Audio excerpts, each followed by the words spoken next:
Olá, seres sinápticos, tudo bem por aí?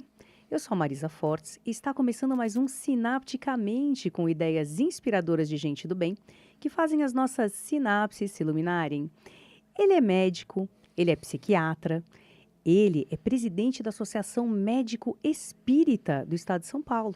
Nós vamos conversar aqui sobre as fronteiras entre a psicopatologia e a mediunidade, como identificar processos obsessivos. Nós vamos entender isso e muito mais acerca do imbricamento entre saúde mental e espiritualidade com o Dr. Marcos Ribeiro.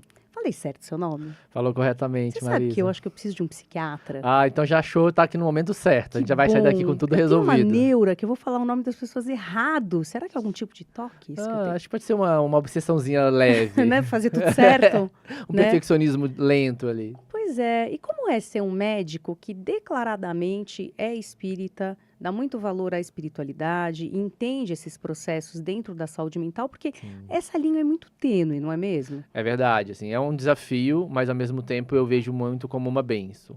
Isso foi acontecendo de uma forma muito natural, assim, na minha vida, né? Eu vim de uma família de berço espírita e o espiritismo, na verdade, ele chega na minha vida antes de qualquer outra coisa. Então, as coisas que foram acontecendo a partir daí, elas vão acontecendo alicerçadas por princípios, valores, que eu fui aprendendo ali com a minha família, no contexto onde eu fui crescendo. Então, isso vai complementando a partir de outras perspectivas, né?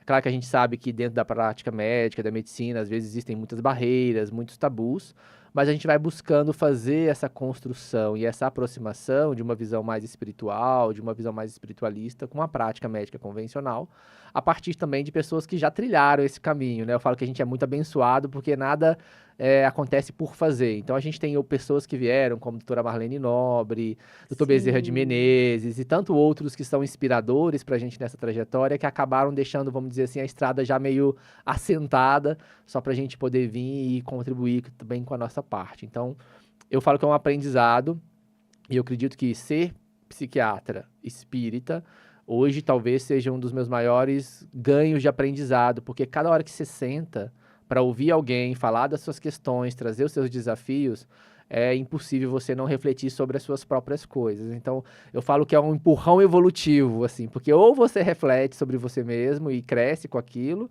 ou você não vai conseguir exercer sua profissão. Então, é quase que uma evolução compulsória, vamos dizer assim. E existem, porque assim, a psiquiatria da infância e da adolescência também é uma das suas né, especialidades, Sim. e é justamente ali na infância que a gente começa a experimentar alguma certa confusão, porque essa criança, ela está sofrendo um processo obsessivo, Uhum, ela tem uma mediunidade muito aberta, ou ela uhum. realmente está abrindo um quadro aí que eu sei que a gente não pode diagnosticar precocemente, né, de personalidade, Sim. ou é alguma coisa mais voltada, né, a um transtorno dissociativo. Então, como que é isso? Assim, existem mães e pais que te procuram especialmente pelo fato de você ser espírita? Sim, existem muitos, acho que isso é uma abertura, não talvez só pela questão de olhar para a questão espiritual, mas até por se sentir mais à vontade de falar com isso com um profissional que tem uma leitura sobre isso, né? Então acabam se sentindo mais confortáveis para falar tanto das questões espirituais como das questões não espirituais.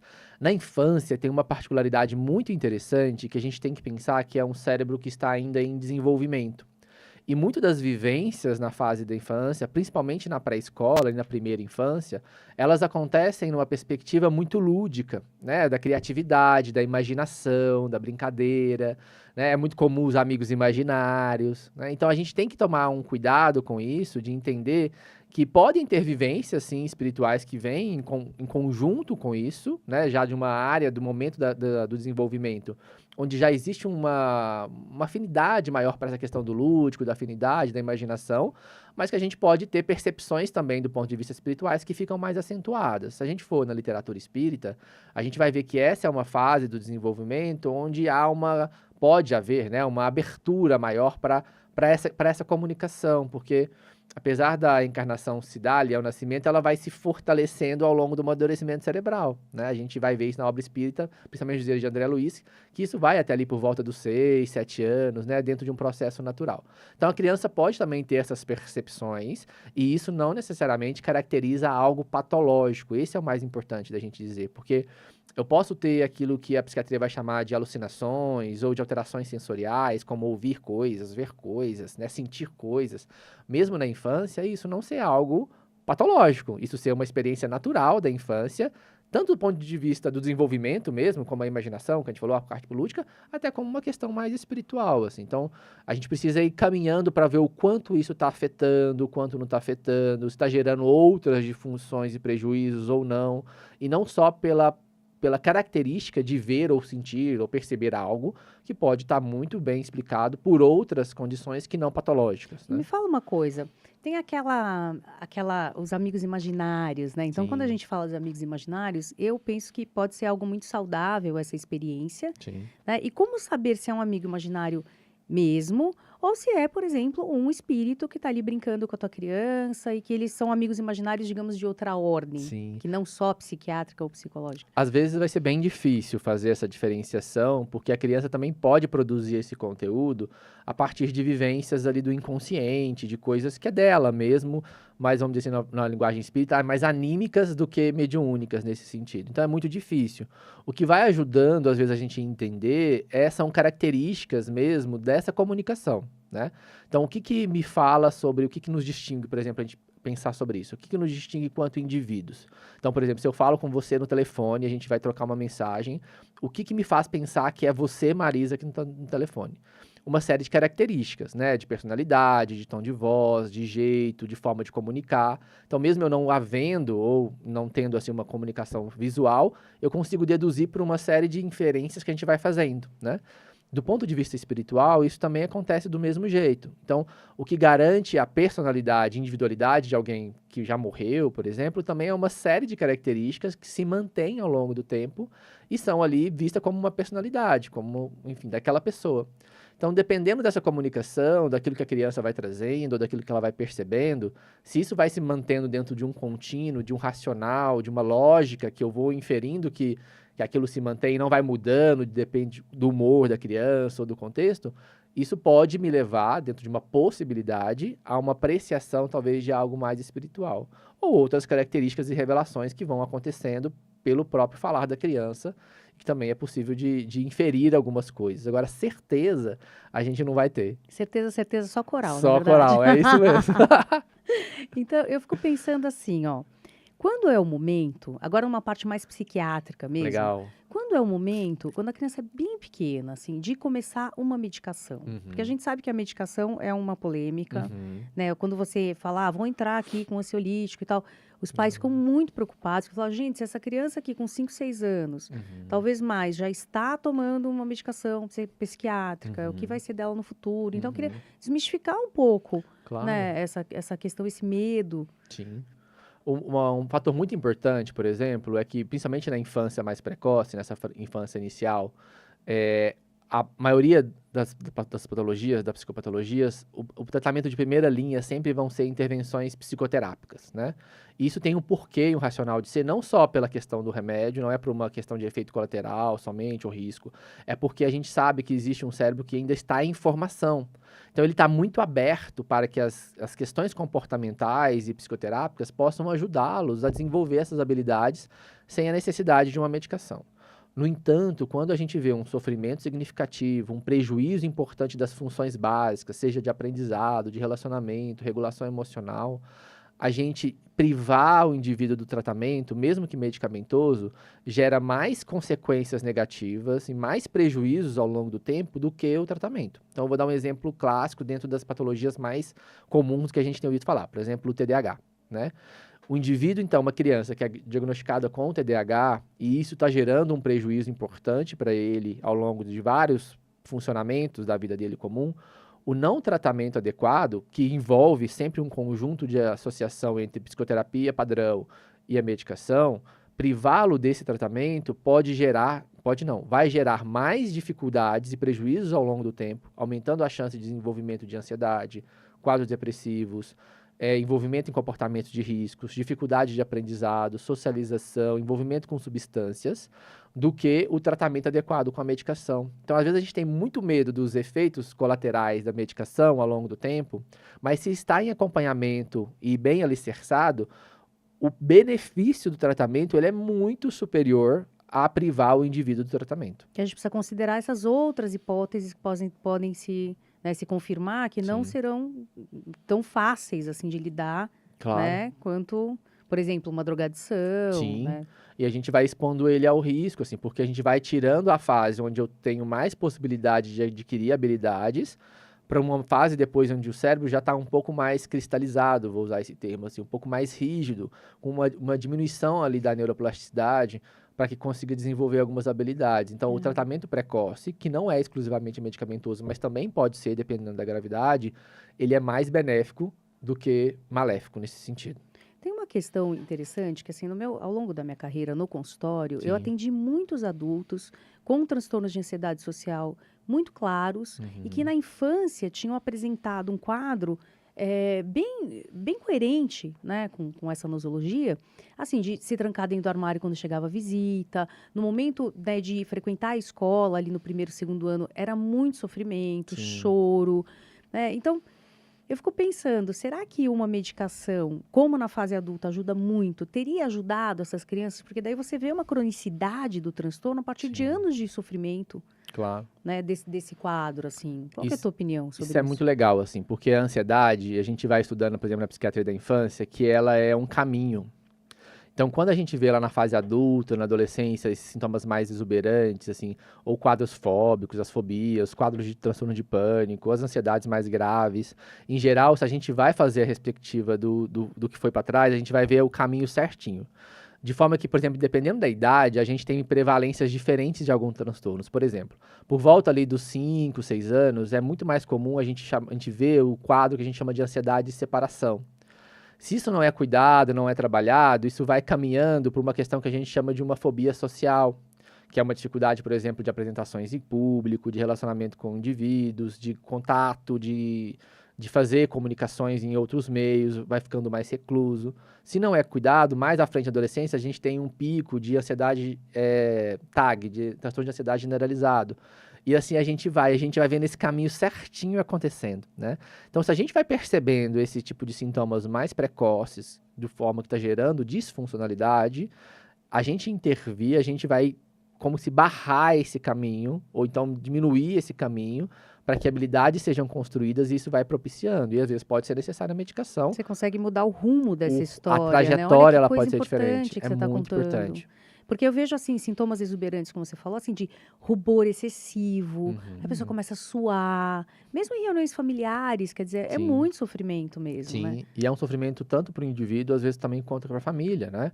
Porque os pais, às vezes, não entendem também muito o que está acontecendo, e é normal, não são profissionais nesse sentido, né? E não sabem, às vezes, como agir, não sabem qual caminho direcionar, o que fazer, né? E aí, às vezes, um profissional, seja ele psiquiatra, psicólogo, alguém que afim da saúde mental, pode ajudar muito nesse contexto para que as coisas fluam de uma forma melhor. Você percebe estigma ainda na psiquiatria Muito. infantil? Assim, de Muito. primeira, digamos, 0 ao 7, assim, você... Muito. Eu falo que a gente é o lugar onde as pessoas vão por último, assim, né? Porque aí no psiquiatra adulto já é ainda um problema. Tem se mudado muito, né? As pessoas têm olhado mais para a temática de saúde mental, seja, enfim, na mídia, em todo lugar. Mas aí ainda há uma barreira. Na psiquiatria infantil, mais ainda, né? Porque o psiquiatra infantil muitas das vezes é visto como o final da linha, né? Então eu já percorri vários caminhos, nada deu certo, às vezes nada resolveu. Então eu vou procurar o psiquiatra infantil para me ajudar, porque ainda tem a ideia que a gente vai cuidar de quadros assim que são muito disruptivos, muito graves, né?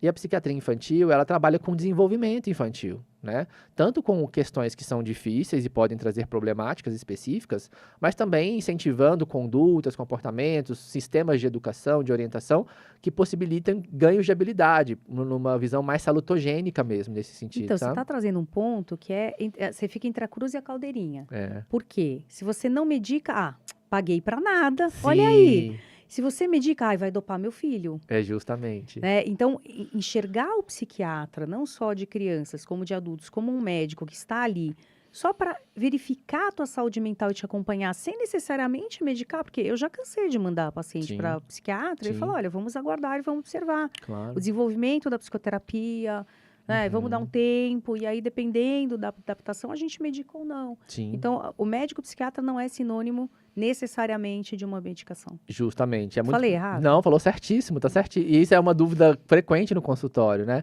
porque os pacientes geralmente chegam conversando e eles falam: "Ah, mas eu não quero remédio". Eu falei: "Não, mas calma, o remédio não é o único caminho, assim, a gente tem muitas coisas que a gente pode construir entre uma interface, né, e o remédio ele pode ser um auxiliar nesse sentido".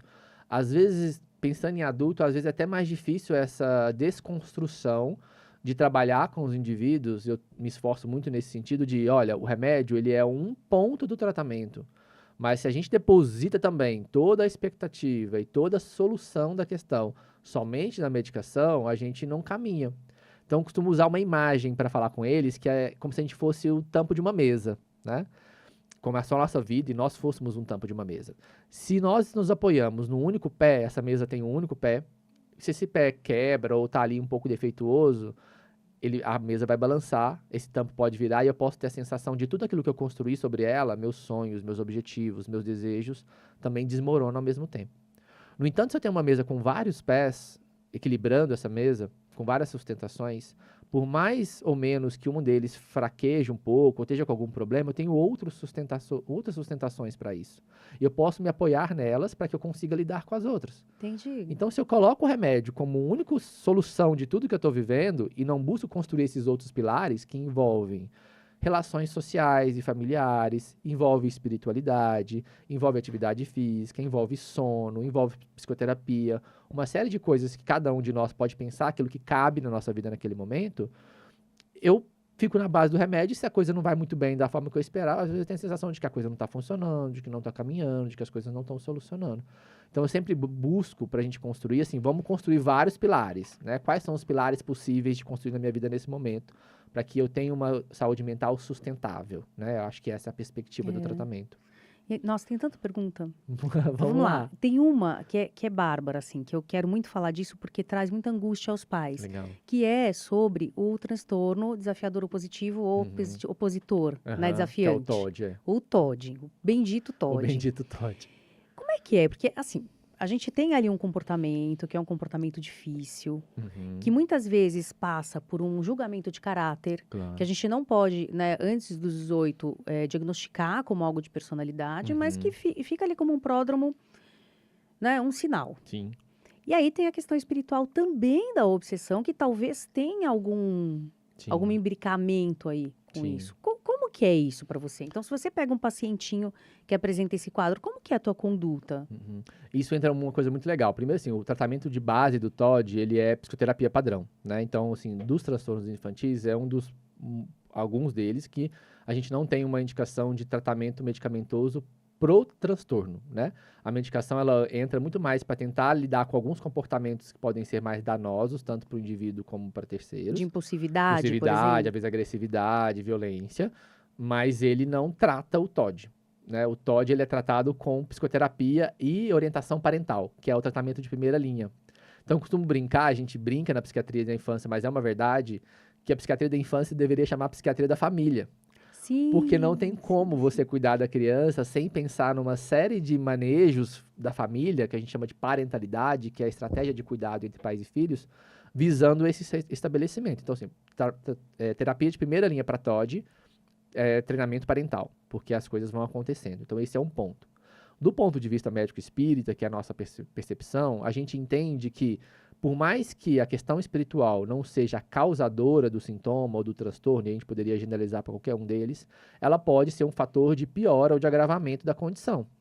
E se nós entendemos e temos a percepção do indivíduo, a leitura que a gente faz do indivíduo, de um indivíduo que é um conjunto, né, de mente, corpo e alma, o tratamento, na nossa perspectiva, a partir que haja uma abertura do indivíduo para isso, ele também tem que focar na mente, no corpo e na alma.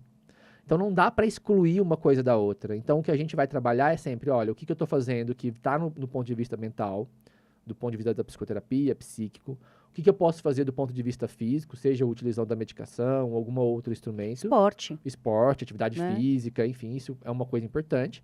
E o que eu estou fazendo do ponto de vista espiritual. O que eu percebo na prática é que quando a gente tem uma conjuntura dessas três coisas e elas passam a funcionar a favor do equilíbrio, o prognóstico e a evolução das coisas costumam ser muito melhor, né? Tá, e se os pais te procuram fora dessa perspectiva, nem Legal. sabia que você era presidente da Associação Médico Espírita, Sim, você não coça, assim, digamos, eles são evangélicos. sim, Aí sim, você não vai coçar para falar, gente, mas dá um pulinho lá na igreja, fala com o pastor, porque sim. como é que você faz essa, Legal. essa Aí intervenção, assim? depende muito ali da abertura mesmo do paciente e da família, né? A gente sempre vai trabalhar com aquilo que o paciente ou a família traz de substrato e a partir daquilo a gente vai desenvolvendo.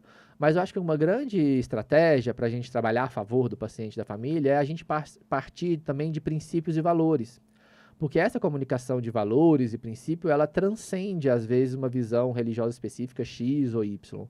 Então, é possível a gente falar de tudo isso, que a gente sabe que, às vezes, por exemplo, na doutrina espírita que a gente abraça, nos convida a exercitar, sem necessariamente falar sobre doutrina espírita. Então, eu posso falar sobre perdão, eu posso falar sobre altruísmo, eu posso falar sobre gratidão, eu posso falar sobre esperança, sobre fé, Compaixão. compaixão, empatia. E tudo isso são recursos também de fortalecimento para uma construção de saúde, né?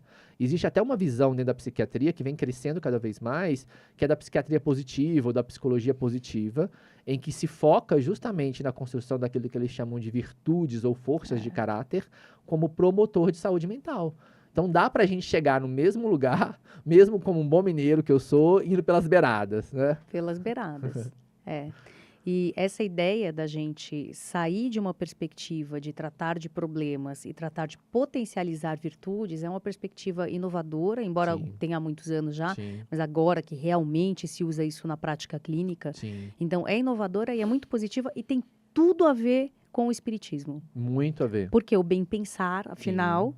é fundamental para que nós possamos nos manter eficientes vibracionalmente e nos afastar de influências que Sem podem ser dúvida. negativas. Sem dúvida, sem É. dúvida. E aí vem numa proposta que eu acho que é muito mais alinhada mesmo essa perspectiva consoladora, assim, que é de promoção de algo positivo. E vai nos distanciando de uma visão, às vezes, que a gente vai arraigado assim na história, daquela ideia de castigo, de punição, de culpa, seja por questões que forem, que muitas das vezes leva a gente para um lugar muito mais de aprisionamento, de remorso, do que de produção de coisas positivas, né? Sim.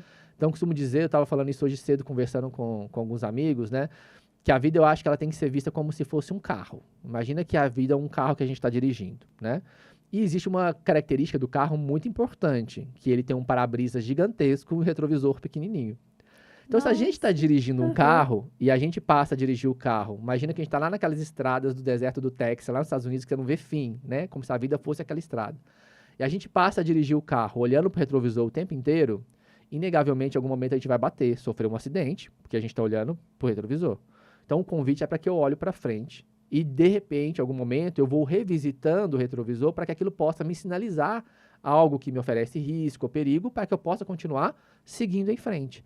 Da perspectiva da vida, como eu entendo, eu acho que ela vai nesse mesmo caminho. A gente é convidado a seguir em frente, a propor coisas novas, a crescer, a aprender, a cultivar aquilo de bom que a gente tem. E o passado, seja ele qual for, o que eu fiz, deixei de fazer, ele serve só como um balizamento para que eu possa me ver ali, me conhecer um pouco das dificuldades que eu tenho, mas com uma proposta de seguir em frente. Agora, se eu fico preso no passado, eu caio nessa questão da culpa e nesse remorso que vem de remoer e num caminho. É uma prisão que não me ajuda a evoluir, não me ajuda a crescer. Estamos aqui para evoluir, né? Então, esse Justamente. olhar de aprendizado, ele é muito importante. E acho que quando nós também nos damos conta da nossa missão Sim, aqui e sim, do que nós viemos atravessar sim. e que muito do que a gente passa é uma coisa que foi combinada antes. E o que é Tá. combinado não sai caro. Quer Justamente. dizer, não deveria sair, né? Que Sim, quando a gente sim. está aqui, a gente não lembra mais. É verdade. Mas eu acho que essa perspectiva de você poder se voltar para você e falar, olha, sempre tem o amanhã. É. Ela é muito acalentadora, Sem dúvida. né, para E nós. dá para refazer, né? E eu acho que é essa a proposta mesmo, assim. Se eu não conseguir fazer hoje de uma determinada forma, amanhã eu posso fazer diferente. E a gente sai daquela também de uma ideia utópica, que eu costumo brincar bastante com isso, assim, que eu falo que às vezes a gente quer ser espírito JK. Que é isso? O que é espírito JK, né? E eu brinco, a JK tinha uma proposta de governo que era de 50 anos em 5. E eu brinco que às vezes a gente quer fazer 50 encarnações em uma, né? É Como se verdade. fosse possível, assim, É verdade. resolver todas as questões que a gente trouxe de uma forma muito imediatista. E sem entender que o processo de aprendizado, por a palavra mesmo, ela é um processo. E que no dizer de um processo vão existir momentos de falha e de acerto, de ganho e de perda. Se eu vou entendendo isso, eu tenho como exercitar, até para comigo mesmo, muito mais compaixão, auto-perdão, auto-entendimento, sem cair num comodismo, né, de uma inércia de não fazer nenhum movimento, mas entendendo que nesse movimento vai ter momentos que eu não vou conseguir fazer da forma que eu imaginei, da forma que eu planejei, e que está tudo bem também, desde que eu traga um aprendizado daquilo para me tentar de uma forma diferente depois. Então a gente tem que deixar essa onda de ser espírito JK e continuar É. caminhando no caminhar da nossa consciência, assim, né? Especialmente porque o homem de bem não é aquele que faz tudo perfeito, né? O bom Justo. espírito é aquele que se esforça diariamente, Legal. né? Vai dormir, faz inventário moral, o que que eu fiz hoje, o que que eu podia ter feito melhor, o que que amanhã eu me comprometo a fazer melhor. Com É certeza. porque, de fato, nós estamos aqui para aprender. É isso mesmo. Essa frase, eu falo que é a frase, para mim, principal do evangelho, que tá lá, né? Essa que você citou. Que o verdadeiro espírita, o verdadeiro cristão, será reconhecido pelo esforço que empreende em domar as más inclinações e vencer o mal em si mesmo. Eu costumo dizer que a palavra-chave dessa frase é esforço, Ai, sim, né? sim, Que sim, lá sim. não está escrito, o verdadeiro espírito, o verdadeiro cristão vai ser aquele que domou as más inclinações e venceu todo o mal em si mesmo. Porque se for isso, a gente vai ter que desistir desse caminho, porque a gente não vai conseguir se encaixar. Agora, se eu estou nesse movimento de me esforçar nesse caminho, eu estou no caminho certo. E eu acho que é isso que a vida pede da gente, né? Independente se eu estou acertando ou errando, eu estou no caminho de construir algo diferente. É verdade.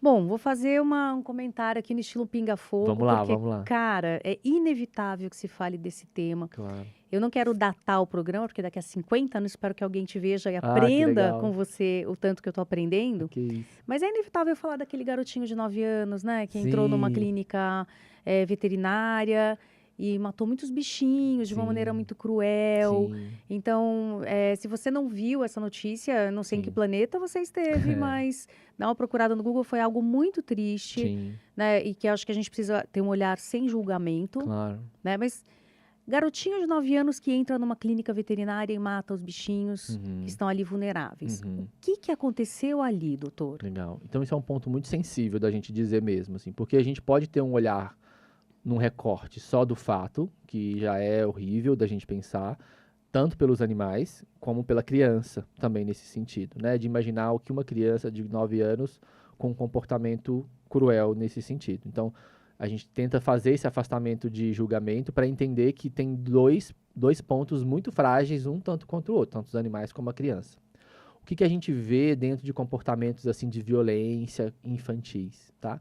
E aí eu posso dizer muito porque eu faço parte hoje dos ambulatórios que eu faço parte, é um ambulatório de violência, onde a gente lida diretamente com a violência infantil, seja ela violência física, negligência ou abuso sexual, Lá na Unifesp. na Unifesp, Aham. né?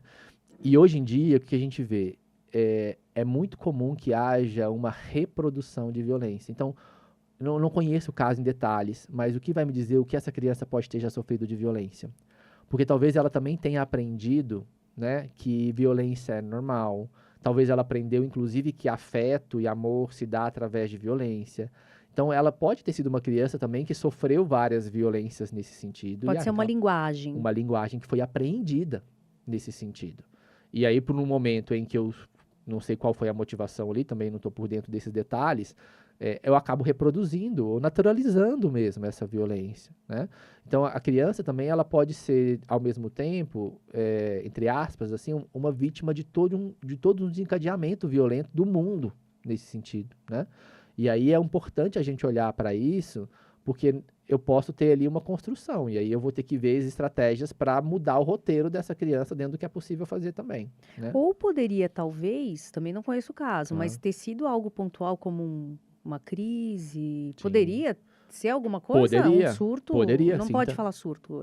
Mas poderia ser uma crise, por exemplo, uma crise psicótica, né? Sim. Eu posso ter um paciente infantil, ou um paciente adolescente, por exemplo, e tudo bem, isso pode acontecer com 9 anos, em que, diante de um quadro de um delírio, por exemplo, eu posso ter comportamentos de vozes de comando, eu posso ter que me induzem aquele comportamento. Eu lembro de um caso aqui agora, não vou citar nomes também por Claro. causa do sigilo, de uma paciente jovem, de 6 anos, né, que abriu um quadro psicótico. No contexto do quadro psicótico dessa paciente X, ela estava dentro de uma convivência de uma família ali, e de repente o cachorro da avó sumiu. E eles não sabiam cadê e não achavam cadê. E quando foi ver, o cachorro estava na geladeira, na geladeirinha pequenininha, e o cachorro tinha falecido, ele tinha sido morto de alguma forma, né? E depois do desenrolar da história, a gente foi entendendo que isso foi um comportamento dessa paciente e motivada por sintomas psicóticos, em vozes de comando, alucinações, que a gente pode deduzir aqui se é psiquiátrico do ponto de vista psicopatológico, ou também uma questão Aí já vou espiritual. chegar Que aí. então, e Sim. aí, inclusive isso pode acontecer, E não pode ser um sei, quadro pode ser transitório um caso transitório, também. pode também. Então, são muitas coisas que podem justificar ou explicar esse comportamento, assim, né? Então, apesar de ser uma coisa horrível, eu fico muito sensibilizado também pela criança, de imaginar o que se passou ou que se passa na cabeça, no coração, na vivência dela, para um comportamento desse, assim. E também por uma comunidade talvez menor, o estigma que essa criança vai precisar enfrentar, Muito. essa família, Sim, né? Então, sim, assim, realmente a gente precisa se solidarizar com isso, claro. porque não é fácil Não é, para não é. ninguém. Sim. Agora, então, indo para esse lado mais Vamos lá. da espiritualidade, Sim. poderia ter havido ali forças que acabaram, de alguma maneira, influenciando nesse Sim. comportamento Acho que destrutivo? sim, assim, pela ótica espírita a gente consegue deduzir que isso é possível sim, né? A gente sabe que é influência, né? E aí se a gente for entrar dentro da temática espírita mesmo, pensando nos quadros obsessivos, a gente pode ter aquilo que a gente chama de obsessões graves, né? Em que a gente caracteriza quadros de fascinação, quadros de obsessão complexas, que a gente vai chamar de possessão, Subjugação. subjugação, em que eu tenho um controle total sobre a mente e sobre o corpo da pessoa. Isso pode acontecer, a gente tem isso descrito na literatura espírita, por exemplo, né? Então, isso pode ser um fator importante também e é possível ser explicado por isso, né? Não sei se exatamente esse caso foi isso, Lógico. mas é possível, a gente É. tem que ver aí cada caso nesse sentido. E claro que é mais raro que nós encontremos processos obsessivos tão insidiosos, Uhum. mas a obsessão, ela permeia um pouco que a vida das pessoas de uma Sim, maneira sutil, de uma maneira quase sim, invisível, mas que pode balizar também comportamentos assim um pouco mais transgressores ou conflitos familiares, né? claro. Como que você enxerga assim Acho essa... que a influência, ela é uma realidade, né? Se a gente for lá no Livro dos Espíritos, por exemplo, a gente vai ter essa resposta nos dizendo que os espíritos muitas vezes nos dirigem, né? E nos influenciam constantemente. Mas tem um ponto muito importante nesse tema, que é que isso se dá através de duas palavrinhas-chave, que eu costumo dizer, que é afinidade e sintonia. Aham. Essas palavrinhas, elas são importantíssimas, sabe, Marisa? Porque senão eu também vejo um movimento que é muito frequente, e aí eu fico sempre alerta também para orientar nesse sentido, que é a gente atribuir ao fator espiritual a responsabilidade ou a causa de questões que também têm nosso compromisso, né? Então eu começo a tô uma pessoa às vezes impaciente, intolerante, etc. E eu falo, ah, não, isso é porque tô obsediado, ou é porque isso me influenciou. E às vezes eu me distancio da responsabilidade de fazer o meu próprio movimento, né? Então a gente tem que lembrar que, independente do fator espiritual, existe uma questão que chama afinidade e sintonia. Então nós não estamos também à mercê das influências, e a gente tem, além das influências negativas, também as influências positivas, que nunca nos abandonam, né? Nosso anjo da guarda está ali do nosso lado o tempo inteiro. Qual rádio que eu vou ligar, né? Qual frequência que eu vou colocar, qual podcast que eu vou pôr play para tocar nesse momento, né? Então, e esse é o seu livre-arbítrio, né? Porque nós Justamente. temos escolha, né? É, Nós não somos reféns, nós temos escolha. sim. Né? E aí a gente vai trabalhando essa responsabilização, assim, de entender qual é o nosso papel nisso. Porque à medida do momento que eu vou mudando a minha vibração, o meu pensamento, fazendo escolhas mais conscientes nesse sentido, isso também vai atrair por afinidade aqueles que estão sintonizados. E por mais que eu tenha uma necessidade de refinamento ou de refazer algum laço por questões pretéritas, a partir do momento em que eu me encontro numa mudança, numa transformação, isso é contaminante, assim, do ponto de vista positivo, né? E vai ajudar também aqueles com os quais eu tenho compromissos espirituais a serem resolvidos. Então é uma bola de neve positiva, né? E eu acho que o importante é aquilo, né? Se você tem uma criança e você está com, ou um jovem, e você está com um problema dessa ordem, mental, não atribuir a culpa ou a responsabilidade em um aspecto só, mas todo um conjunto de Justo. coisas que podem aí influenciar essa situação nesse momento, né? Não Justo. só a saúde mental, mas também a questão familiar, também a questão da espiritualidade, enfim. Sim, Esse aí é um caldo, justo. né, de muitas forças envolvidas Claro, e a nisso. gente usar esse recurso que tem ao nosso lado, né? E do ponto de vista mais espiritual, a gente tem às vezes um recurso muito importante, a gente tá falando aqui de bem pensar, né? Nesse temática, assim, que é o pensamento, e a gente pode colocar, por exemplo, a prece, a oração nesse mesmo arcabouço, né, de pensamento. E eu costumo também brincar com as pessoas de dizer assim, que a gente procura tudo que a gente precisa para tentar solucionar aquela dificuldade. Então, se eu tô com um problema de saúde mental, por exemplo, né? Então, bem procurado, eu tenho que fazer isso mesmo, eu vou procurar o psiquiatra, o psicólogo, vou procurar atividade física, vou procurar uma série de recursos para me ajudar, e tem que buscar. No entanto, é muito comum, assim, já depois que isso talvez não funciona muito bem, ou que eu não atinjo o meu objetivo, é muito comum a gente ouvir a seguinte frase, assim, já que nada funcionou, agora eu vou rezar, que é o que resta, né? Como se a oração e a prece fosse o último recurso depois que nada funcionou, e talvez ela deveria ser o recurso que tivesse primeiro e junto com tudo isso desde o começo, né? Tamanha a influência do pensamento, da oração, da prece dentro dos desfechos de saúde que a gente tem, E né? que já existem estudos que Muito bem, atestam isso, né? A com importância certeza. da fé, por exemplo, da Uhum. oração. Sim, Estudo com pessoas que oram e pessoas que não oram. Quais sim, são as que têm uma saúde física melhor? justamente. É muito interessante pensar nisso. E a gente tem isso de graça, sem cobrar nada, disponível o tempo todo para a gente poder utilizar, né? Pois é. Assim, existem uns quadros dentro, por exemplo, da ansiedade, né? Sim. Ansiedade, o medo da morte, o Uhum. medo da finitude. Como é uma abordagem que poderia ser feita, não só medicamentosa, mas assim, eu penso que a espiritualidade poderia ajudar muito Uhum. nisso, porque tem pessoas que têm um quadro, por exemplo, de ansiedade generalizada, Sim. que o maior medo vai acabar com tudo. E aí a Uhum. vida fica muito prejudicada em Sim. função desse medo. Quer dizer, a pessoa não morre, mas ela sofre muito. Sim. A gente fala que ela fica num estado de luto-fuga, né? Que é aquele estado de alerta o tempo inteiro, como se eu estivesse constantemente ameaçado por algo, né? É. E aí, acho que a grande questão é entender o que está por trás, na verdade, do medo e da ansiedade, assim.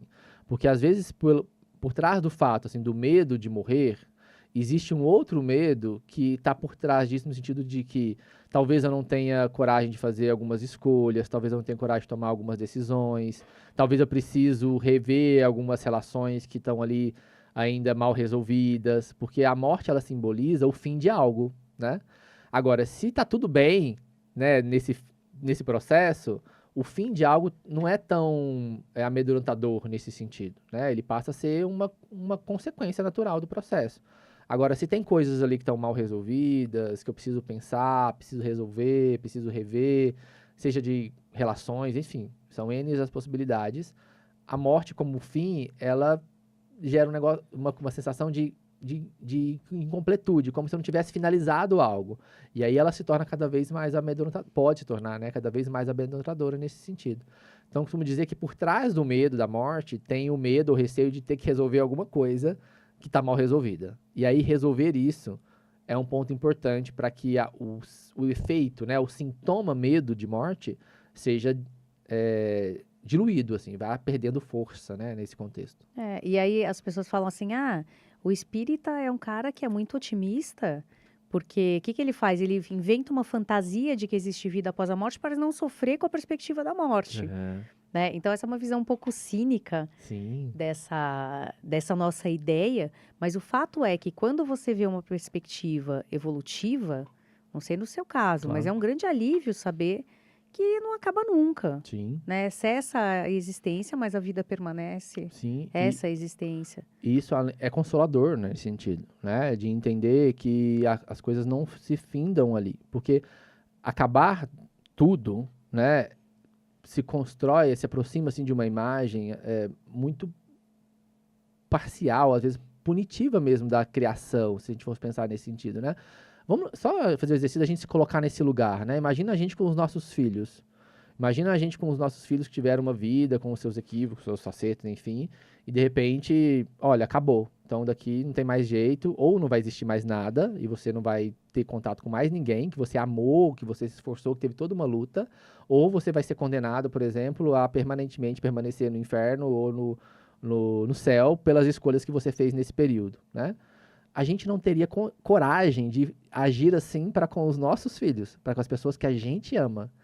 E se a gente for pensar que em comparação à criação, universo, energia, como a gente quiser chamar, a gente é tão ainda imperfeito em relação a essa grandeza, que dirá essa perfeição para conosco, né?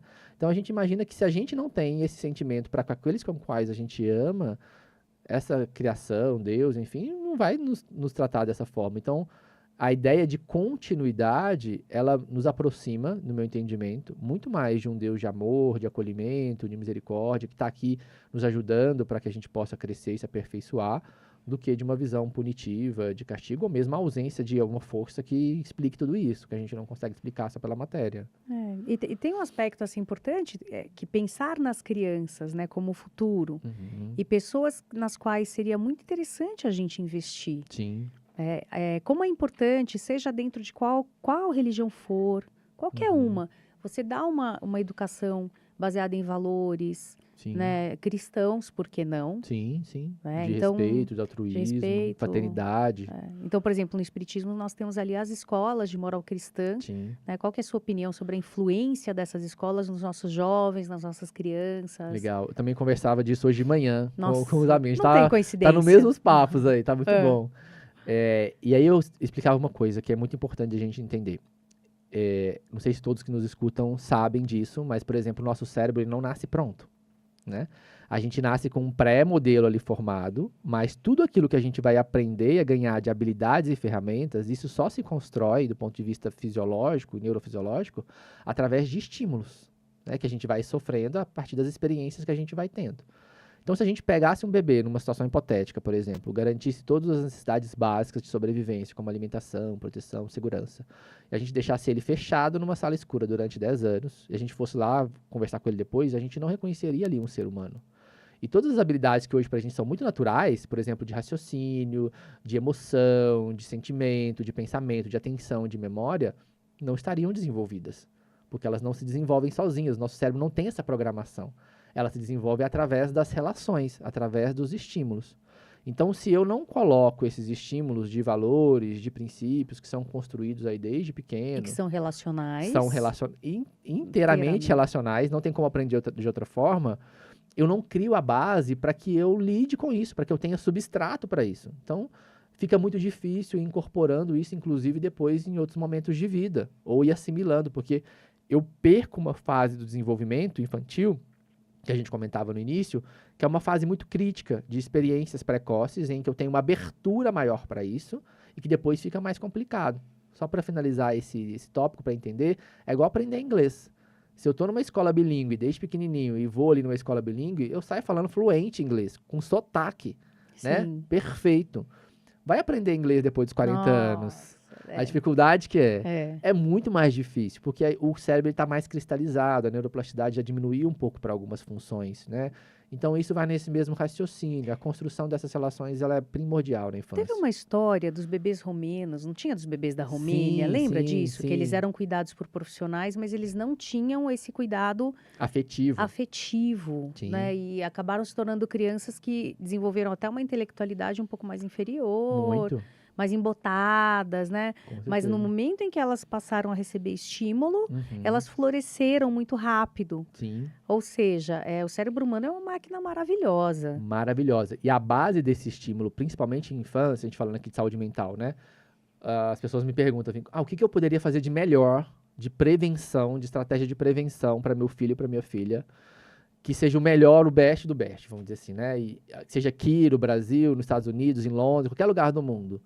E o que a gente sabe é que uma estrutura de um afeto seguro na primeira infância, que vai do 0 até os 5 anos, é a estratégia isolada de proteção de saúde mental infantil. Então, se eu consigo garantir esse investimento de afeto seguro, e o que é afeto seguro? Boa. É um equilíbrio entre uma compreensão imagina um gráfico, 2 eixos, né? Entre limites, regras e frustrações e compreensão e acolhimento. Se eu consigo construir uma parentalidade, que são estratégias de cuidado, em que eu construa esse equilíbrio entre compreender no momento de difícil, de tristeza, de falta, de acolher, entender ali o sentimento, me aproximar da criança, mas também proporcionar situações de limite, de frustração, de regras, eu vou construindo um modelo de cuidado que a gente chama de autoritativo, que é um modelo de prevenção de saúde mental primordial na infância. Então, a criança ela vai tendo uma referência de uma figura de cuidado, em que se ela está vulnerável, ela busca aquele cuidado, mas também ela vai tendo um norteador do que pode, do que não pode, do que falta, do que não falta, e eu vou construindo essas ferramentas para lidar com a vida Mas, depois. Marcos, temos que fazer uma cartilha disso, Vamos. querido. Você tem uma cartilha Já disso? existem muitas, a gente tem que fazer Porque outras. você tem a teoria do apego, né? Do Bowlby, Sim, que é justamente, maravilhosa. Você tem justamente. várias, mas realmente umas boas práticas, assim, seria muito legal a gente ter uma cartilha de boas Sim. práticas nesse aspecto. Existem muitos trabalhos nesse sentido, né? Assim, mostrando a importância disso, e isso tem que se tornar cada vez mais evidente, pensando em educação, infância, em desenvolvimento infantil. Tem a Então, isso disciplina a positiva, disciplina né? Que é positiva, e que a gente precisa também ter esse equilíbrio, né? Entre o acolhimento e o limite, a regra. Algumas pessoas fazem uma leitura errada da disciplina positiva, como se fosse ao tempo todo eu me colocar de igual com a criança, né? Como se eu fosse colocar ali no mesmo nível. Mas a relação de pais e filhos, ela é importante que ela haja uma uma diferenciação, hierarquia, né? uma Óbvio. hierarquia. Aham. Porque senão eu não vou dar o substrato, inclusive, de pareamento para aquela criança, para que ela entenda outro modelo. Se eu me aproximo do modelo dela, é como se eu tirasse o estímulo necessário que é importante para que ela desenvolva outros modelos de referência. Mas a nesse disciplina sentido. positiva não é sobre isso. Não é sobre Não isso. é Mas sobre as pessoas isso. fazem uma leitura errada disso. Ela né? é sobre você validar o sentimento do outro, porque o outro Sim. tem todo o direito de sentir isso, Sim. se sentir frustrado Claro. porque não tem o que quer, Sim. né? Quem ele seria se não Sim. manifestasse isso? Claro. Mas aí a gente vai propondo, então, os limites de uma maneira mais assertiva, com Justamente. palavras melhores, Justamente. né? Palavras menos violentas. Comunicações não violentas. Sim, Né? Um sim. trabalho maravilhoso também. Muito legal. E É que tem isso aí. tudo a ver com o espiritismo. Tudo a Porque o ver. que é o espiritismo, senão a caridade no contato com o outro, Sim, né? A ausência de orgulho, de inveja. claro. É. O desenvolvimento justamente desses valores, assim, de virtudes e forças que são espirituais, no sentido da existência do espírito. Porque, na perspectiva espírita, depois o corpo vai embora, né? A figura que a gente foi, a personalidade que a gente teve, aquilo que a gente construiu, vai acabar um dia, né? Agora, aquilo que a gente angariou enquanto instrumentos de forças, né? E virtudes e princípios, a gente leva com a gente. É. E como que é, assim, a sua prática no dia a dia, então? Legal. Você gosta do que você faz? Eu amo o que eu faço. Como que é, assim, um dia típico? Sim. Você pensa, assim, nos casos difíceis e aí depois Sim. junta com a família e dá uma força? Como é que... Eu vou formular melhor. Tá. Como é que ser espírita te ajuda a ser um baita médico, Sim. psiquiatra de crianças e jovens e adultos também, mas Ah, legal. Eu acho que o que o espiritismo maior me fornece de instrumento é o entendimento daquilo que eu estou percebendo, daquilo que está se apresentando, enquanto alguém que precisa de cuidado. Porque às vezes nem sempre é muito fácil, né? A gente está falando de transtornos mentais, assim. Então, às vezes a gente pode se deparar com questões que são confrontativas. Então, a gente às vezes é também ameaçado, vamos dizer assim, é colocado. E se a gente não tem essa visão de que a gente está tratando com alguém que está doente na nossa frente, às vezes a gente pode criar uma postura de julgamento, de condenação, de irritação, né? De não querer cuidar, de ficar achando ruim com aquela pessoa, né? E isso pode ser muito prejudicial para o tratamento. Então, o espiritismo, ele às vezes me ajuda, na maioria das vezes, a olhar para o indivíduo e falar assim, que aquilo é um espírito que está em necessidade. Então, isso eu aprendi com a minha mãe, tá? Ai, manda um beijo pra Vou ela. mandar um beijo, mãe, que está nos vendo aí, Mariana. Tá lá em Araxá. Ai, que delícia. Aprendi com ela. E aí ela me contou uma situação, isso gravou na minha cabeça de um jeito, e eu uso isso na minha prática mesmo, tá? Que ela estava contando de uma experiência dela, porque ela estava no trânsito, dirigindo, e alguém cortou ela, né? E, sei lá, fechou ela, e ela ficou muito nervosa naquele momento. E ela teve um ímpeto ali de gritar e falar alguma coisa, mas na hora veio um pensamento na cabeça dela, e ela falou assim, e se fosse um espírito na reunião mediúnica de obsessão? Como é que eu ia lidar com ele? Como é que eu ia falar nesse contexto? E por ter uma experiência grande na reunião mediúnica, né, trabalha há muitos anos lá em Araxá, ela se pegou nessa contradição. Bom, lá eles também, às vezes, têm palavras duras, difíceis, né, apontamentos complicados, e a gente sustenta uma postura, porque a gente entende que ali é uma necessidade. E aí isso mudou tudo, porque ela falou, nossa, então se fosse, como é que eu agiria? Então, isso fixou para mim de um jeito, porque às vezes, mesmo em situações muito difíceis de lidar, seja pelos sintomas da própria doença, ou pela dinâmica mesmo, que envolve, às vezes, ali, a família, etc., eu também me pego, falando, mas se fosse na reunião mediúnica, como é que eu ia fazer? Que palavras que eu ia usar? Então, às vezes, eu estou ouvindo e estou pensando, como é que eu ia falar lá? Como é que eu ia fazer? Porque isso te tira de um funcionamento automático, às vezes que você vai na reação, e você passa a sair da reação para a ação, uma ação mais consciente. Não, mas então eu vou usar essa palavra, eu preciso entender que é uma dificuldade, isso não é sobre mim, não é sobre quem eu sou. Então, eu acho que o maior ganho que o Espiritismo me dá, no sentido terapêutico, é essa perspectiva. Da perspectiva individual, foi aquilo que a gente comentou, assim, porque cada um que entra, cada história que eu escuto, eu não consigo sair dali sem pensar na minha própria história. Então, eu falo que a cada paciente eu sou convidado a fazer uma revisão da minha própria vida.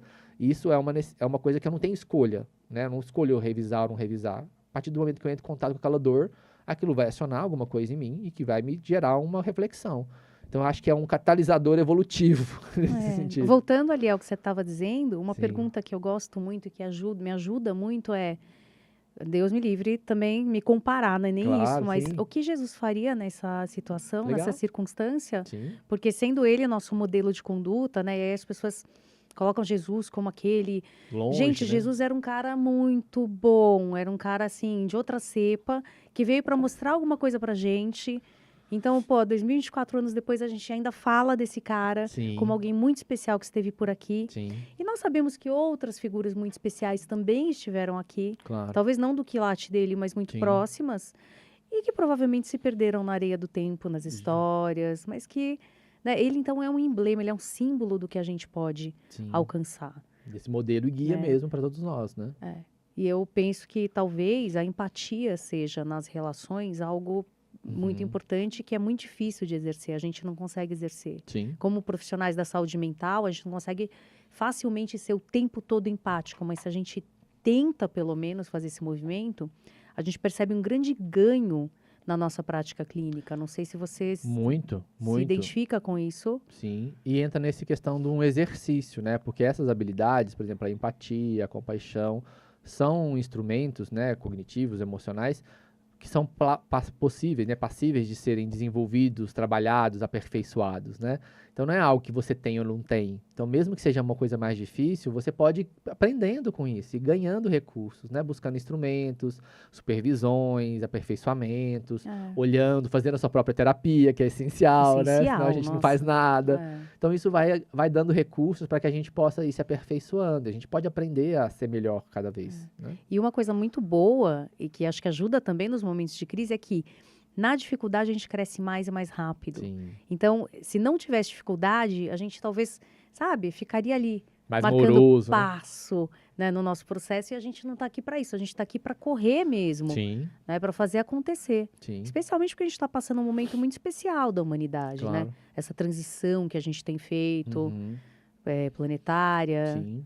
E que é um convite, na verdade, a todos nós, né? E que ela só vai acontecer a partir da nossa mudança, né? Não sei se você já teve a oportunidade de ouvir e conversar com algumas pessoas que às vezes trazem ideia assim, a transição planetária. Aí eu fico com aquela expectativa, parece que alguém vai apertar um botão e de repente vai mudar de planeta, né? Já Transitou. está acontecendo há muito tempo. Há muito tempo.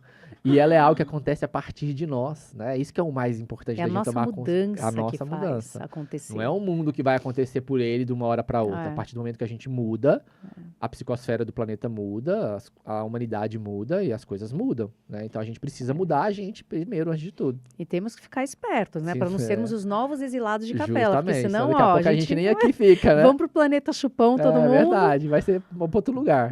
Então é um chamado de atenção, né? Para a gente poder se melhorar cada vez mais. E assim, a gente já está se encaminhando no final, mas tem mais uma pergunta. Não, vamos Como lá. psiquiatra, Legal. né, especializado também nessas reflexões, você acha que o mundo está mudando para melhor, embora não pareça? Sim. O que você acha? Acho assim? pergunta maravilhosa. Maravilhosa, muito boa, inclusive. E eu tenho uma figura também de imagem que acho que para mim mostra tudo isso. Primeiro, a gente parte de um princípio que está lá no Livro dos Espíritos, que é a lei do progresso, né? Então, se a gente parte da lei do progresso e a gente encara como uma lei, então a gente entende que não existe atraso ou retrocesso, né? Existe uma progressão. Só dessa perspectiva, a gente já tem uma base, vamos dizer assim, teórica, filosófica da doutrina, nos dizendo que se as coisas tendem a melhorar e que a gente está vendo talvez seja só uma percepção, talvez limitada da nossa parte do todo, né? Desse caminho como um todo. Então, esse é um ponto de partida.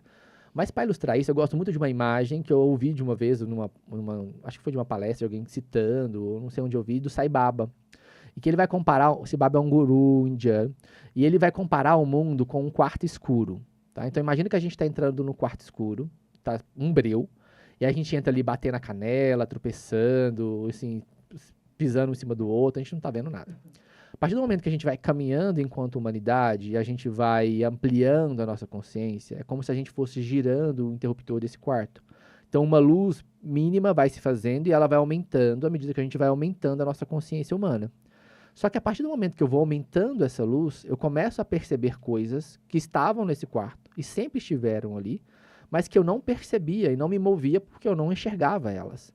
Então, eu começo a ver os móveis de maior magnitude, depois pequenos detalhes, começo a enxergar a teia de aranha, a sujeira que estava ali, que sempre esteve, que eu não percebi, e aquilo passa a me incomodar mais e me gerar uma necessidade de arrumar, de consertar, de colocar no lugar, de resolver aquela coisa que não é esperada naquele quarto. Então eu vejo a evolução humana muito nessa imagem. Então, à medida que a gente vai caminhando e evoluindo, a gente passa a perceber coisas e a se indignar com coisas que sempre estiveram ali, mas não nos traziam indignação, ou eram muito naturalizadas. E a gente pode ver isso em várias questões, né? Seja, por exemplo, questões raciais, a gente pode ver isso em questões também filosóficas, a gente pode ver isso em questões de orientação sexual, a gente pode ver isso em várias questões. Duelo, por exemplo, se a gente for pensar 200 anos atrás, pouco tempo, era comum e aceito socialmente que você chamasse a pessoa para duelar e fosse lá e batalhasse e desse um tiro na rua. Ninguém ia ser preso por isso, né? E isso hoje é uma coisa que não é plausível, não se espera, né? Então eu acho que muito daquilo que a gente percebe como uma coisa assim que está muito pior, talvez seja a nossa percepção de nos indignar mais com coisas. Então a gente está melhorando e a gente está percebendo coisas que não cabem mais na nossa sociedade e aquilo gera uma situação de comoção mesmo, né? Eu acho que esse é um ponto importante, assim. E junto com a consciência vem a responsabilidade. O Justo, conhecimento implica em responsabilidade, porque se a justo. gente sabe, a gente não pode mais retroceder nesse conhecimento, É, não tem como. né? E aí, como é que você explica essas crianças que já nascem com uma consciência que a gente não sabe explicar, que é, por exemplo, de não comer carne, Uhum. né? De não. A gente vê os comerciais, adoro ver o comercial, porque ele Sim, é um reflexo mesmo, né, do sim, tempo evolutivo da gente. sim. Aquelas crianças que você fala, bate nela. E a criança olha pra gente como se estivesse falando um Absurdo. absurdo e se nega a bater, até chora Sim, diante dessa perspectiva. Não é uma lindeza ver isso? muito, Essa muito. geração chegando já com valores estruturados. Com certeza. O que explica isso pra gente é a reencarnação, não tem outra explicação, né? Seja em talentos mais, vamos dizer assim, emocionais, né? De princípios, até talentos outros, como música, né? Você vê uma criança de 5, 4 anos tocando uma obra musical, né? De um bar, de uma coisa que você fala assim, como assim? Não tem como explicar isso se não for uma coisa que foi aprendida antes, assim, né? É. Então eu acho que a reencarnação vem nesse sentido, a gente já tem essa proposição lá no livro Obras Póstumas, né, Kardec vai dizer desse período de transição e ele já vai nos sinalizar que viriam muitos outros, né, com outros valores para nos ajudar nessa alavanca, né, nessa aceleração dessa mudança. Então a gente está vendo isso acontecer a todo tempo, assim, né? É E a gente isso. precisa estar aberto e entrar no bonde para a gente não ficar fora dele E aprender com eles, e né? aprender com É eles, isso aí. justamente. Bom, vamos falar de Mednesp, né? Vamos lá, vamos Olha, lá. gente, um super É evento verdade. maravilhoso, de 19 a 21 de junho do ano que vem. Parece que tá longe? Piscou, chegou. Já tá lá. Conta um pouquinho sobre o que é isso Vou e para contar. quem se interessa pela doutrina, como é que vai rolar esse evento? Muito legal. Eu vou estar lá, Ah, viu? tô te esperando, Ai, viu? quero ir lá. Convidadíssima para estar Vou lá. conosco. Conta. O Mednesp, hoje, ele vai comemorar no ano que vem, né, 30 anos da fundação da Associação Médico Espírita do Brasil. Ele é um congresso que acontece de 2 em 2 anos e ele envolve discussões referentes à temática de saúde e espiritualidade, que abarcam desde temas espíritas, mas também temas de outras espiritualidades, vamos dizer assim, e a interface disso com a saúde, né? Aí, psicologia, Psicologia, cardiologia. cardiologia, saúde mental, saúde física. Ele não é um congresso voltado exclusivamente para profissionais de saúde. Ele visa linguagens que vão em direção a todos os públicos, sejam eles profissionais ou não. Tem mesas, salas separadas. existem muitas experiências imersivas, de experiências, de internalização mesmo dessas vivências. E hoje a gente conseguiu essa construção, né? Muitos que vieram antes, na verdade. Hoje ele é o maior congresso de saúde e espiritualidade do planeta. Do planeta? Do planeta. Quantos congressistas A vocês gente estão... tem um número de congressistas de 1.700 a 1.800 pessoas. My God. E, pasme, a gente já tá chegando em 1.000 inscritos. E a gente tá em 1001, porque eu vou me 1001 inscrever amanhã. hoje. Aí, 1001. ó. E a Vai ser em gente- São Paulo. Vai ser em São Paulo, no espaço Vila Blue Tree, ali pertinho da Marginal, chegando ali no Portal do Morumbi. Um espaço lindo, que eu brinco que, assim, ele é um espaço todo horizontal, cheio de natureza, buganvília, uns banquinhos de madeira. Então, eu tô brincando que a gente vai ter 3 dias no nosso lar. Falando de Pensei saúde e nisso. espiritualidade ali, os 3 dias. Aham. São mais de 70 palestrantes do Brasil e do mundo, Vocês com vão diversos transmitir temas. pela internet? princípio, não. É, porque senão as pessoas não vão, A né? princípio é um evento presencial, Tá. porque tem muitas questões que são muito da vivência ali do dia a dia, tem muitas experiências imersivas, acaba perdendo um pouco. Mas vamos ver como que as coisas vão caminhando aí, dependendo do número de inscritos, como que a gente vai chegar.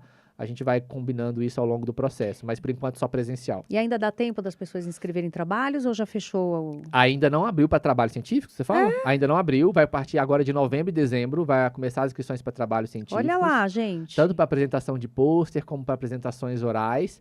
Existe uma premiação para esses pôsteres, que é o Prêmio Marlene Nobre de Produção Científica. Ai, a Madeleine. Em homenagem a essa que construiu tudo isso, né? Marlene Nobre foi a fundadora da Associação Médica Espírita de São Paulo e do Brasil e construiu essa trajetória aí toda para nós. E tem uma premiação também para os melhores trabalhos, há uma comissão científica, então também estão convidados a participar, trazendo aí os seus trabalhos nas suas casas espíritas, aquilo que vocês têm produzido. Fica o convite para todos. E tem site? Eu sei que tem o site da associação, que é o Aham. amesaopaulo.org.br. Sim. E o Mednesp você encontra lá dentro? Isso, Como tem o que site é? próprio do Mednesp, tá lá dentro também, mas tem o site do Mednesp, que é mednesp2025.com.br. Então, mednesp2025.com.br. Pessoal, vamos fazer parte dessa história, não podemos perder. Não eu perca. vou me inscrever já. Olha aqui. E depois, desde 2009, ele não acontece aqui em São Paulo. Então, é a primeira vez desde 2009 que ele vai acontecer aqui em São Paulo. Ele nasceu aqui, teve toda uma transição aí por vários estados do Brasil, né, enfim. E agora ele volta para casa nesse aniversário de 30 anos. Vai bombar. Vai bombar, é uma festa gigantesca que a gente está apresentando. Gigantesca no sentido da construção de valores ali, e a gente espera todos vocês lá Gente, conosco. e vai ter assim, o Rossandro, Haroldo Dutra, pessoal, essas estrelas aí que a gente tem. Tem amigos muito queridos que já estão confirmados, como Rossandro Klinger, Andrei Moreira, O Andrei, olha só. Alberto Almeida, Roberto Lúcio, doutora Irvênia, uma série de... Irvênia veio Irvênia aqui. é uma querida, um beijo, Irvênia, pra você. Beijão. Então, assim, a gente vai ter pessoas muito legais para estar trocando e aprendendo junto com a gente. A gente vai falar sobre muitas coisas legais, né? A gente vai falar sobre luto, a gente vai falar sobre chakras, a gente vai falar sobre terminalidade, cuidados paliativos, a gente vai falar sobre infância, desenvolvimento, a gente vai falar sobre meditação, oração, sobre espiritualidade nos hospitais, nas casas espíritas. O bem pensar, O bem porque é pensar, fundamental. sobre o Florence, que é essa perspectiva da psiquiatria positiva, da psicologia positiva. Então, é uma programação, assim, cheia de 3 dias inteiros, que a gente pode escolher ali diversas possibilidades e tá bem preparado, assim, e vai ser muito legal. Eu só posso dar os parabéns e ser muito grata à tua presença Ah, aqui. eu que agradeço, foi uma Nossa, alegria. mas que delícia. E eu quero te pedir, então, para olhar para sua câmera. Claro. E assim, uma pessoa que passa por uma grande tribulação, nessa nossa área de saúde mental, que talvez tenha aí um jovem em casa que está em sofrimento. A gente sabe que hoje em dia, gente, isso infelizmente está muito comum, Sim, né? Pessoas querendo tirar a própria vida, sem ver o sentido da existência. sim. Então, que você pudesse dar uma palavra de conforto, de aconchego, de encorajamento para essas pessoas. Claro. Bom, o que eu poderia finalizar dizendo para vocês que existem caminhos de ajuda em todas as soluções, né? Então, se você está passando por alguma dificuldade, seja pessoal, seja com um familiar, o primeiro ponto é buscar ajuda, né? Procure um profissional que você confie, que tenha uma boa formação, que possa te auxiliar nessa trajetória, e os recursos eles vão sendo construídos a partir daí, seja com instrumentos medicamentosos, psicoterápicos, espirituais. A gente é possível sair disso e ter um caminho diferente. Claro que isso às vezes vai exigir um certo esforço, um certo movimento, mas é muito mais fácil quando a gente faz esse movimento com alguém, juntos, trabalhando em favor dessa construção do que caminhar sozinho. A única alternativa que não é uma alternativa é desistir. Isso eu sempre falo com os pacientes. Desistir não é uma solução, né? E não vai resolver nada nesse sentido. Então, vamos buscar aquilo que vai nos ajudar, nos fortalecer, para que a gente tenha uma vida mais tranquila, mais feliz, e a gente seguir aí num caminho de crescimento e de aprendizado. Sem palavras para te Eu que agradecer. agradeço, foi uma Foi alegria. muito maravilhoso. Obrigado Muito obrigada. você. Muito boa sorte no Mednesp. A gente se vê Obrigado. lá. Eu Estaremos lá contando com vou. você. E olha, que felicidade ter você aqui. Aprendi muito hoje. Obrigado, Marisa. E é isso aí, terminamos mais um Sinapticamente. Muito obrigada pela sua presença até aqui. Muito obrigada por fazer parte dessa história. E lembra, cuida de você. Um beijo.